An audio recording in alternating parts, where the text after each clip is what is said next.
voulais d'abord, avant de commencer cette update lecture, vous remercier pour ma vidéo précédente qui était donc ces sagas que j'aimerais continuer ou finir en 2020, où j'ai eu de très bonnes réactions par rapport à ça.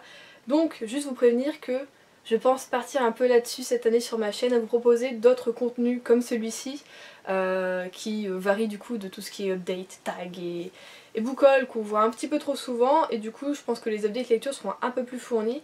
Enfin, je l'espère, parce que comme j'ai commencé à travailler en mars, est-ce que je vais avoir le temps de lire ou pas?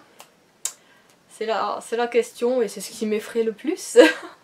Enfin bon voilà, je vais juste vous remercier pour tous les commentaires, et peut-être ça ceux qui ont partagé la vidéo si vous l'avez fait. En tout cas voilà, j'ai eu un peu plus de vues que d'habitude sur mes vidéos par rapport à mes vidéos précédentes.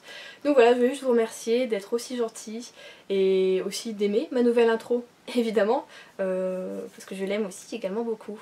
Donc voilà, on est parti pour l'update lecture qui va concerner le mois de janvier en entier, où j'ai du coup fini le Cold Winter Challenge, qui était ma foi cette année très bien, et où j'ai, je trouve, pas mal lu finalement, donc je suis plutôt contente, même si j'aurais aimé voilà, écouler toute ma palle que j'avais prévue.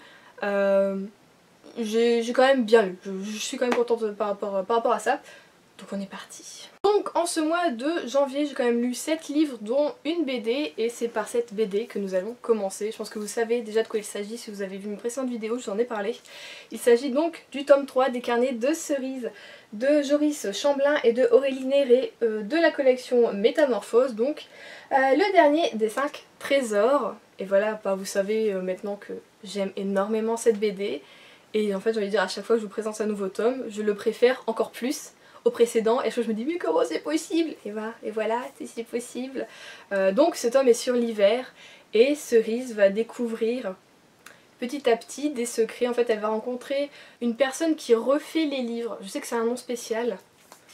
Comment ça s'appelle Ah, je viens de voir. Donc cette personne est relieuse et restaurateuse, ça se dit?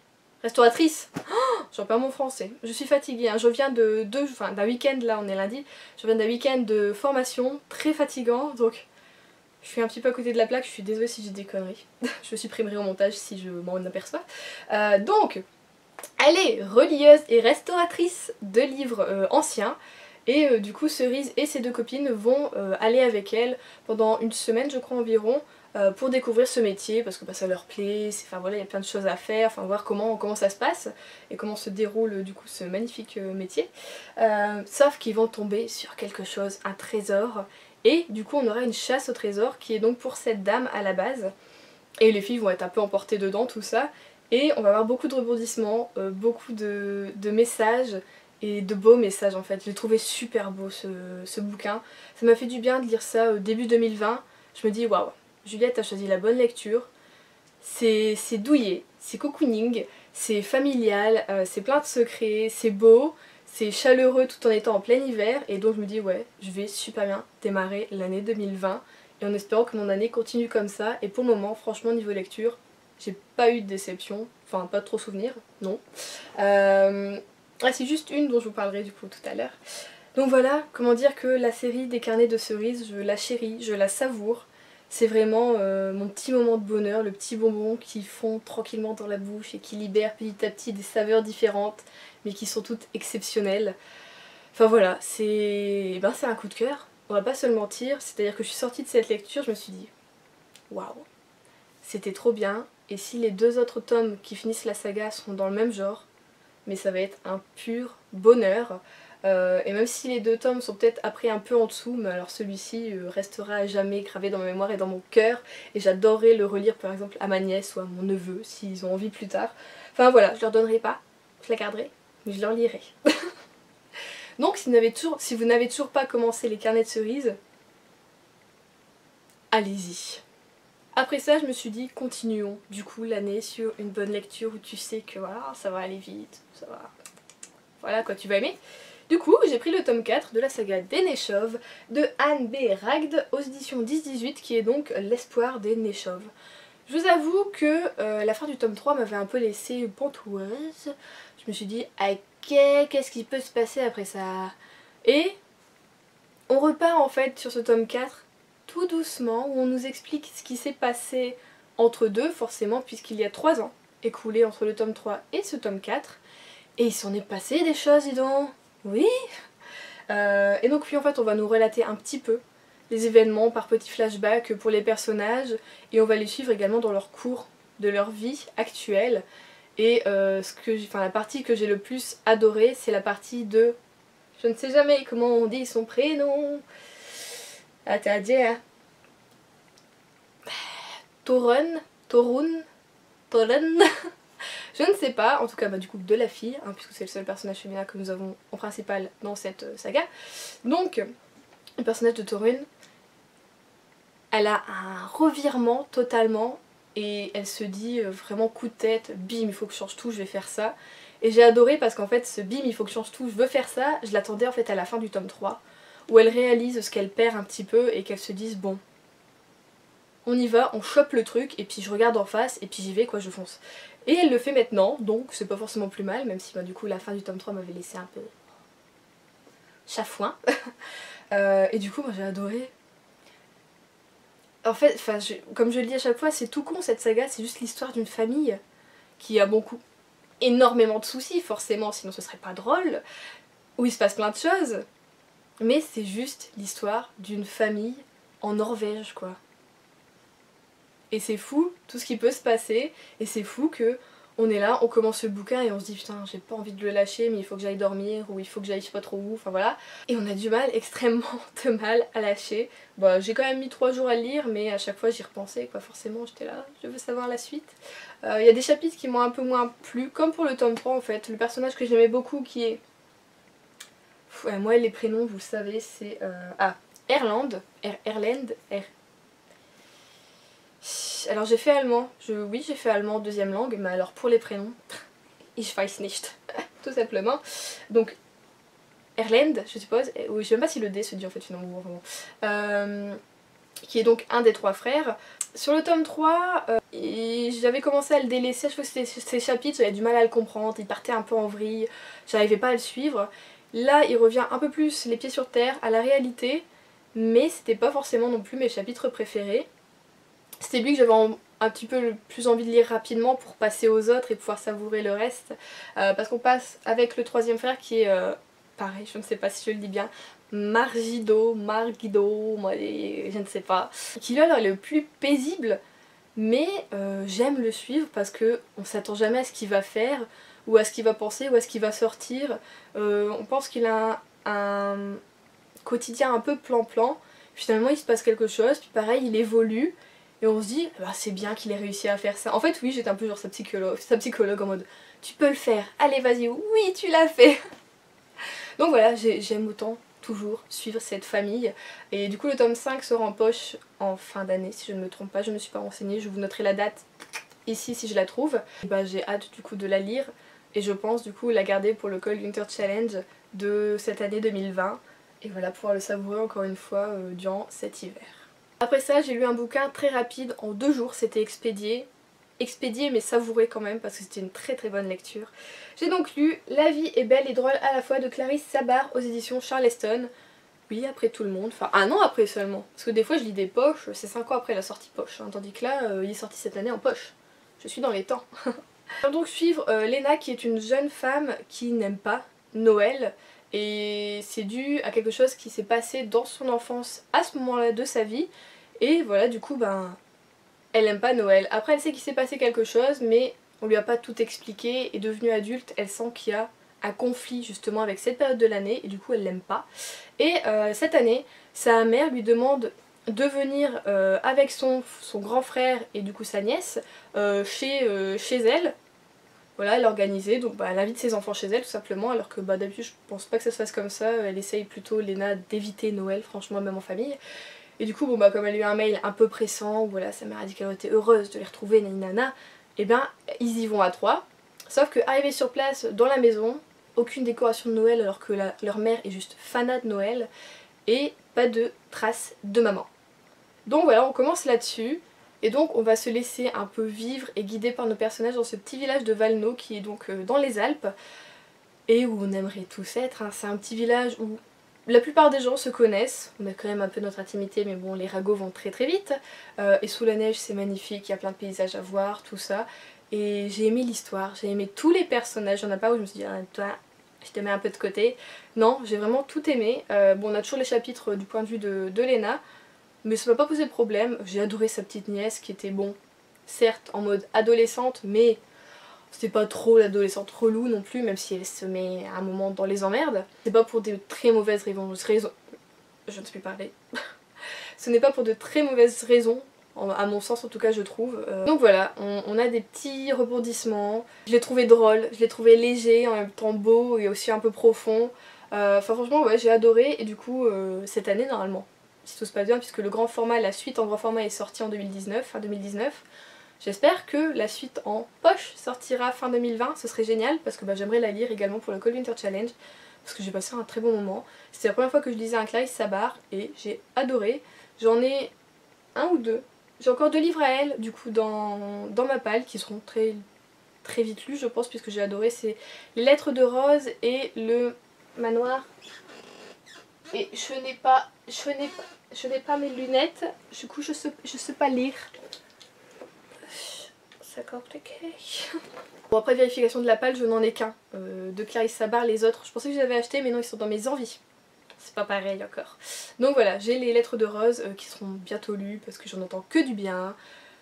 Donc voilà, je pense que je vais foncer maintenant sur cette autrice les yeux fermés. Ouais.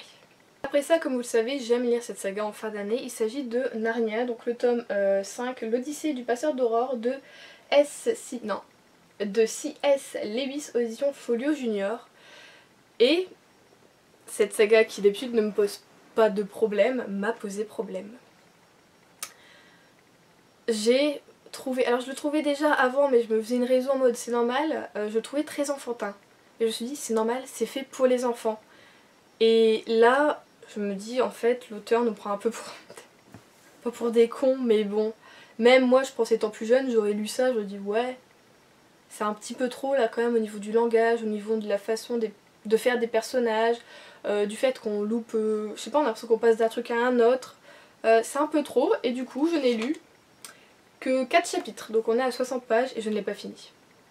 Je sais que c'est pas du tout mon style de ne pas continuer un bouquin, mais là je me suis dit, Juliette ça sert à rien de le finir, de toute façon tu liras même pas la suite. C'est-à-dire que j'ai acheté la totalité de la saga, mais je la lirai pas.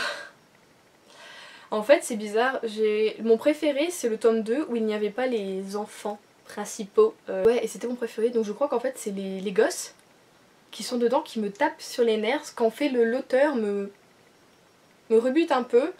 Et donc je vais refiler ça à ma nièce qui d'ici 2 ou 3 ans sera capable de les lire toute seule et pourra donc profiter elle de cette saga. Donc voilà, le monde de Narnia c'est fini pour moi. Après ça je me suis dit comme le monde de l'enfance ne me convient plus, on va passer à un thriller Juliette tout simplement, tu sais que tu adores, tu dévores. Et donc c'est Bernard Minier évidemment, le tome 3 du coup de Glacé qui est donc Une étape à la lumière, audition Pocket. Et ça se boit comme du petit lait, c'est... Je me souviens que je vous avais dit que le tome 2 qui était Le Cercle m'avait un petit peu moins émoustillé que Glacé qui était un high level. Et là je suis sur la même lignée que Glacé, je vous jure. C'est étrange parce que concrètement, tout au long du bouquin, enfin oui non concrètement il n'y a pas de meurtre, il n'y a pas de cadavre, on est sur une histoire de harcèlement. C'est tellement bien fait qu'on est emporté. Il y a quand même une enquête pour un meurtre mais je pense que c'est lié, qu'il y a des trucs tout ça et ça remonte à 1 an en arrière ou un peu plus, je ne sais plus trop. Mais voilà, j'ai adoré retrouver le commandant Servaz qui est dans une situation un peu compliquée et qui essaie petit à petit de se reprendre en main justement grâce à son boulot, même si c'est lui qui l'a mis ce boulot dans cette situation compliquée. Il retrouve voilà l'amour pour son boulot et j'ai trouvé ça merveilleux. Il y a des choses aussi qui se déclenchent dans sa tête. Enfin voilà, j'ai adoré la façon dont l'auteur a tourné son personnage qui était était devenu très complexe et très bloqué sur certaines choses. On sent que là, il l'a libéré et ça fait du bien. Donc, que vous dire, vous savez à quel point j'aime Bernard Minier et que si en 2009 je ne l'avais pas découvert, en 2019, pourquoi je dis 2009 ? Je vous dis je suis fatiguée. Donc si en 2019 je ne l'avais pas découvert, j'aurais été bien triste, même si je ne l'aurais pas su. Mais je crois que oui, mon monde du suspense, du thriller et de l'enquête aurait été bien pâle. Et voilà, je suis contente de lire des auteurs comme ça français qui vous emmènent dans une histoire et qui vous retournent la tête et qui, enfin voilà, même si à un moment j'avais suspecté la personne concernée, après à chaque fois en fait il me fait lâcher prise en mode ah tu le tiens le nonos, tu le tiens le nonos, et ben non, et puis finalement tu dis j'aurais pas dû lâcher, enfin voilà, c'est génial, c'est super, et après il faut quand même des fois s'accrocher avec les scènes, c'est-à-dire que quand on a un cadavre on n'est pas épargné par certains détails par exemple. Ça c'est sûr, et si vous avez peur de vous faire suivre, ne lisez pas et n'éteins pas la lumière, hein. Si vous êtes un peu psychotique là-dedans, si vous voilà, si vous n'êtes pas confiant, si ne lisez pas, mais si après vous n'avez aucun souci avec ça, mais alors foncez sur cette saga. En tout cas il pourrait en écrire 10 de bouquins comme ça, je les lirai tous je pense avec la même délectation, je les aime. Voilà, c'est moi aussi, c'est mon, ça peut être, c'est pas pareil que les carnets de cerises, mais c'est mon petit bonbon quand même. On m'aurait dit il y a 10 ans, Juliette, tu vas lire des thrillers, tu vas aimer ça, je t'aurais dit, jamais de la vie, même si j'ai toujours aimé les enquêtes. Thriller, c'est pas encore pareil, on nous fout du suspense vraiment, et on essaie de te piquer, et de te faire peur, et de te mettre dans un sentiment de... Oui, vraiment de terreur presque des fois, enfin voilà, c'est ce que veut dire thriller en même temps, qui fonctionne terriblement bien avec cet auteur. Donc voilà, Juliette est contente, très contente. Et Juliette est comme Alain Delon, elle parle d'elle à la 3e personne. Tout va bien là-dedans, tout va bien. Donc pour suivre ce coup de cœur, car oui c'était un coup de cœur, hein, on va pas se mentir, je me suis dit Juliette prends la plus grosse brique, presque en tout cas je crois, qu'il y a dans ta palle et lis-la, voilà, t'as le temps maintenant, t'as mis que 2 jours pour lire l'autre, voilà. Du coup j'ai pris un livre où je ne savais pas si c'était une romance ou juste du contemporain ou une histoire de vie familiale, et donc c'est L'Ange de Matchmont Hall de Lucinda Riley aux éditions Charleston. Et bah c'était encore une fois la bonne pioche. Je vous dis, janvier, à part pour Narnia, ça a été magique. J'ai adoré, je savais pas, j'ai ouvert, je savais pas trop à quoi m'attendre. Et j'ai dévoré ce bouquin en 3 jours, même pas je crois. En 3 jours oui il était lu, j'ai eu quelques obligations par-ci par-là. Mais oui, en 3 jours il était lu et j'ai adoré, j'ai été chamboulée, bouleversée, heureuse, inquiète. Que vous dire, c'est une histoire de famille qui se déroule on va dire du coup sur 2 générations, 2 ou 3 générations, oui. Et d'un certain côté assez terrifiante par le fait que certains membres d'une famille peuvent faire des actes, même s'ils sont malades, hein, je veux dire psychologiquement, peuvent faire des actes qui va causer de graves torts à quelqu'un de proche. Et d'autres qui sont là et pleins d'amour et qui vont protéger ces personnes et tout faire pour que tout aille bien pour eux. Et enfin voilà, c'est la famille quoi, j'ai envie de dire, c'est fou. Je pense qu'effectivement toutes les familles ne feraient pas ça. C'est-à-dire que si quelqu'un commet un acte envers une autre personne de la famille qui est atroce, la plupart des gens n'iront pas dire bon bah je vais te protéger même si ce que tu as fait est très mal. Mais voilà, là, c'est ce qu'il y a là-dedans en fait, c'est de l'amour. C'est de l'amour mais de l'amour familial, de l'amour fraternel. C'est de l'amour maternel également forcément et enfin voilà, c'était vraiment génial. J'ose pas trop vous en parler parce que je veux pas spoiler tout simplement. Parce que ce bouquin est à découvrir vraiment comme ça. J'ai envie de dire, si vous aimez Lucinda Riley par exemple pour les 16 sœurs ou quoi, ou si vous aimez tous les Charleston, ou si vous aimez les sagas familiales avec oui certes des secrets et où on suit tout au long de leur vie les membres d'une même famille, et que vous aimez les belles écritures, et que vous aimez voyager, aller loin, et enfin voilà, bah foncez, c'est tout ce que je peux vous dire. J'étais à la limite du coup de cœur. Mais en même temps oui quand je le regarde je me dis j'ai vraiment adoré. Enfin, on est vraiment à un chouïa du coup de cœur, c'était une lecture topissime, c'était vraiment trop bien. À chaque fois que je l'ouvrais j'étais dans mon petit monde, c'est trop bien mais justement en fait quand c'est trop bien souvent on n'a pas les mots et c'est dommage. Voilà, si vous l'avez pas encore lu lisez-le et si vous l'avez lu et ben c'était une très bonne lecture je suis sûre. Donc pour m'en remettre j'ai dû attendre 4-5 jours avant de relire un livre, ouais. Et je me suis décidée 4 jours avant la fin du challenge. Je me suis dit Juliette quand même, il te reste 4 jours, je pense que tu peux lire un bouquin. Et du coup je me suis jetée sur un thriller qui me faisait un petit peu peur car ça parle de meurtre d'enfants. Et quand ça touche aux enfants, Juliette elle est pas bien.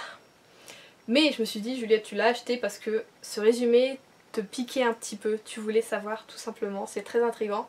Et donc je vous le présente quand même, le petit. C'est donc Je voyage seul de Samuel Björk aux éditions Pocket également, et c'est un thriller où nous allons avoir malheureusement le meurtre de petites filles qui sont retrouvées pendues avec une corde à sauter et autour du cou un petit cordon avec le mot inscrit dessus, je voyage seul, donc comme pour les enfants qui voyagent seuls en train ou en avion en fait, où vous avez un petit papier, ben, vous l'avez là autour du cou de la petite fille.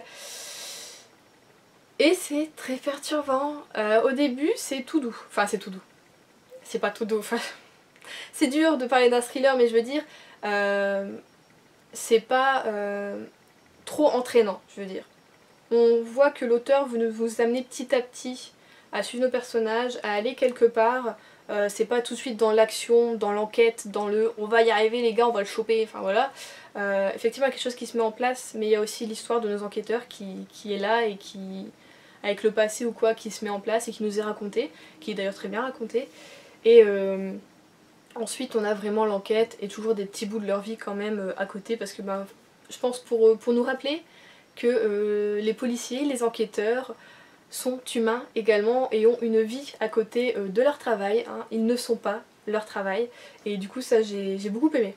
Ce côté là vraiment humain en fait du flic quoi, qui fait son boulot mais qui a une vie à côté, aussi une vie de famille quoi. Alors oui, du coup je me suis pas ennuyée, mais il y avait pas trop, il y avait du suspense quand même, mais pas trop d'action. Il y a eu un énorme retournement de situation, même si je l'avais deviné. Sans vous mentir, je crois que j'avais ouvert les 3 premiers chapitres et je me suis dit, c'est ça. Je l'ai gardé dans un coin de ma tête, c'est ça, c'est cette personne, et je l'ai pas oublié, je l'ai toujours gardé. Et on nous met sur les pistes de quelqu'un, d'une nana, et après retournement de situation, et oh, Juliette avait raison. Là je me suis dit, waouh, et ben je pourrais être enquêtrice quand même. Si c'est à force de lire des thrillers, de regarder des séries sur des enquêtes et des thrillers, pas de reportage ou de documentaire, c'est-à-dire que moi je suis dans l'imaginaire de ce côté-là. C'est-à-dire que si vous mettez en réalité, genre me faire regarder crime ou je ne sais quoi comme autre documentaire ou série de reportages sur des vrais crimes, je ne suis pas bien. Non, moi la réalité, oh, très peu pour moi, non non du tout. Donc l'imaginaire me va très bien. Donc oui, je me dis que peut-être à force de lire tout ça ou de regarder des séries ou des films là-dessus, il y a peut-être un petit truc qui s'est mis en moi où je suspecte souvent bizarrement la bonne personne, même si après des fois j'y pense plus, où je me dis ah non, finalement avec tout ce qu'on nous dit c'est pas ça, tout ça, et puis finalement à la fin on dit ah bah si c'était ça. Ouais, mais ça gâche pas mon plaisir, au contraire je suis en mode est-ce que j'ai raison ou pas. Bon je suis pas du genre à être mauvaise perdante ou tout le genre à avoir envie d'avoir raison, mais là comme c'est une petite enquête et que bon bah on se dit, je pense qu'on a envie que l'auteur a envie que le lecteur soit acteur du coup dans cette histoire et qu'il ait envie de participer, de savoir et d'enquêter. Voilà, moi je suis là-dedans, je suis le jeu tout simplement. Et j'ai adoré suivre ce jeu, voilà. À la fin il y avait un extrait du hibou, donc écrit par le même auteur. Je n'ai pas lu et du coup je ne sais pas du tout si c'est la suite. Alors c'est noté retrouver Mia et Holger dans une nouvelle enquête à glacer le sang. Donc oui, Mia et Holger sont les enquêteurs de ce bouquin, donc oui c'est la suite. Bah écoutez, à mon avis il doit être bien sorti depuis le temps que celui-ci est sorti. 2016. 2016, oui, doit être donc le hibou. Doit être sorti en poche. Et bah, je vais essayer de l'acheter cette année pour le lire. Parce que j'ai beaucoup aimé. Et voir ce qu'il peut encore amener, ce que peut encore amener l'auteur du coup au niveau des enquêtes. Et bah comme d'hab, du coup j'adore, ça se passe dans les pays froids. Également on est en Suède ou en Norvège, je ne sais plus. Ah, on est en Norvège. Et j'adore les histoires qui se passent en Norvège. C'est un pays, j'adorerais y aller. Vraiment. Sauf que mon copain est plus en mode moi j'aime la plage et les cocotiers. Moi je suis là, j'aime le froid et aller grimper grimper le long des paysages, tout ça quoi. Oui, je grimpe sur des paysages. Et alors? Donc voilà, tout ça pour vous dire que j'ai passé un excellent moment et que j'ai très bien fini mon Cold Winter Challenge avec ce bouquin et j'en suis ravie, j'ai très bien choisi et que je l'ai fini pile le 31. Donc que dire de plus, c'était parfait. Et bien voilà, vous avez toutes mes lectures du mois de janvier. Je vais essayer, j'aimerais lire. Je vais essayer, voilà quoi. Mais j'aimerais lire au moins 7 bouquins aussi en ce mois de février. Normalement ce mois-ci, mais plutôt libre, je ne suis pas occupée puisque je ne commence pas encore à travailler et du coup j'aimerais voilà avancer un peu sur mes lectures pour pouvoir peut-être vous filmer un peu d'avance pour le mois de mars pour être sûr d'avoir quelque chose et de ne pas avoir des semaines où je suis désolée, il n'y a rien, j'ai trop bossé, j'ai pas pu lire. Et voilà, dites-moi si vous avez fini votre Call Luther Challenge, ou enfin même si vous l'avez pas fait, ce que vous avez lu ces derniers temps, si vous avez eu comme moi des coups de cœur ou non, ou si vous avez peut-être des petits thrillers ou des petites sagas familiales à me conseiller. J'adorerais pouvoir plonger dans ce même genre de bouquin mais peut-être d'autres auteurs, découvrir d'autres auteurs aussi, c'est un peu mon but en 2020. Et d'ailleurs il y aura aussi une vidéo qui va arriver là-dessus sur les auteurs que j'aimerais découvrir en 2020. Donc voilà, restez connectés, activez la petite cloche et puis abonnez-vous si ce n'est pas déjà le cas. Et du coup on se retrouve en commentaire juste en dessous. Je vous fais des gros bisous, je vous souhaite de très bonnes lectures.